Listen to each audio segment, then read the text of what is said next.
Wars without clear objectives do not remain small. They get bigger, bloodier, longer, and more expensive. This is not a necessary war. It's a war of choice.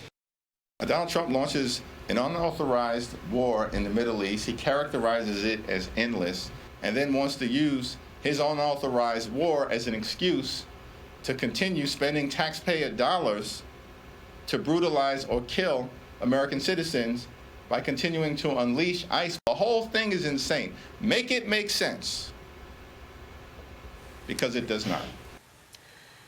Democrats criticizing President Trump's strikes on Iran as the House and Senate receive a classified briefing on the mission. New Fox News polls shed light on how Americans feel about this operation. 61% said that they feel Iran poses a real national security threat to the United States. Meanwhile, 6 House Democrats introduced an alternative war powers resolution, which would require President Trump to halt military operations against Iran within 30 days, unless Congress authorizes as much. The Senate set to vote on their own war powers resolution today, which would restrict President Trump's military authority without congressional approval. Joining me now is Texas Congressman August Fluger. He serves on the House Homeland Security Committee, and he is the chairman of the Republican Study Committee. Mr. Chairman, great to see you. Thank you so much for being here. The House is going to vote on this resolution supported by Ro Khanna and Thomas Massie tomorrow. Give us your sense of how this plays out. Well, Maria, it's just ridiculous, and Democrats have less credibility on national security issues than grade school kids.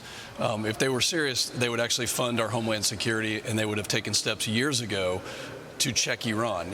And this is all in response to President Obama being the appeaser-in-chief for so many years. As you know, I'm a combat veteran. Iran and the terror regime has metastasized over the last 47 years, and it is a clear and present danger, and the president has the lawful authority under the Constitution, under Article 2. I'm the biggest believer in Article 1, but he has done what should have been done 15 years ago, so I'm proud that he's done that. And by the way, as an airman, air power, I think, has once again been highlighted in the ways that it can help affect strategic outcomes and prevent, this terror threat from spreading even further, and will make our world and the region even safer. Well, it's a very important point that you make, and as a combat veteran, I want you to assess the military armament on the ground. And so many of our assets now in the region. What do you want to say about the stockpile in terms of the president's comments? Often that we can't make enough weapons to keep up with this world that we live in, China on the march, Russia on the march, Iran, et cetera, and this idea that the president wants a $1.5 trillion defense budget in 27. Maria, you are exactly right, and we should be focused on that. And that's the point, that you just can't trust Democrats right now to do much of anything. The president is right. We do need to increase our stockpiles. We do need the manufacturers to get very serious about producing faster and more effectively. And Congress does need to increase our funding, because the threats are real. It's not just Iran, as you mentioned. It is Russia. It is China.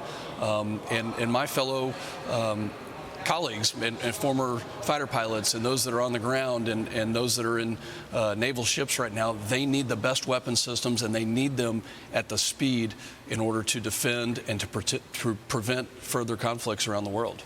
Yeah, and in the middle of all of this conversation about defense spending and what happens next, you've got the Department of Homeland Security shut down. I mean, look, FEMA's disaster relief fund is now below $5 billion. Top House Democrats are urging members to vote against this potential to open the DHS. It's a Republican-led funding bill for the DHS, expected on the floor this week. What are you expecting there? Kristi Noem returning to Capitol Hill, testifying in front of the House lawmakers after being grilled by the Senate Judiciary Committee yesterday. She's talking about the department's work in deterring potential domestic Iranian sleeper cells as the conflict in the Middle East rages on. What do we need to understand about the Homeland and the impact on the Homeland? And give us your sense of when this logjam breaks for DHS.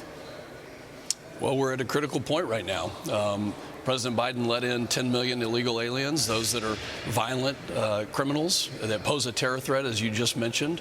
We saw this in Austin, Texas, tragically this past weekend, and that's the kind of threat we need to be preventing, quite frankly, from terrorizing our communities. So, I think 2025 and 2026 for Democrats is going to be defined by a choice that they have made to not defend our homeland, to not keep our communities safe, which is really sad when you think about it. I mean, that should be the most bipartisan thing that we do here.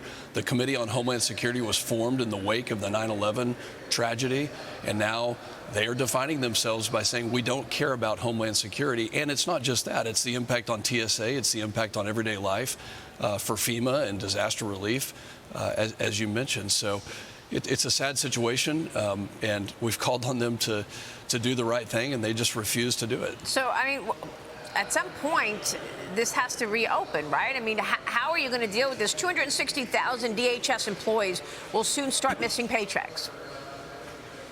Well, that's right, Maria. And, eventually we're going to have to make the decision as Republicans that maybe we just have to do this ourselves. And it's part of Reconciliation 2.0, which I've been leading and have a plan for, all about affordability and the things that on your show you talk about every day. Yeah.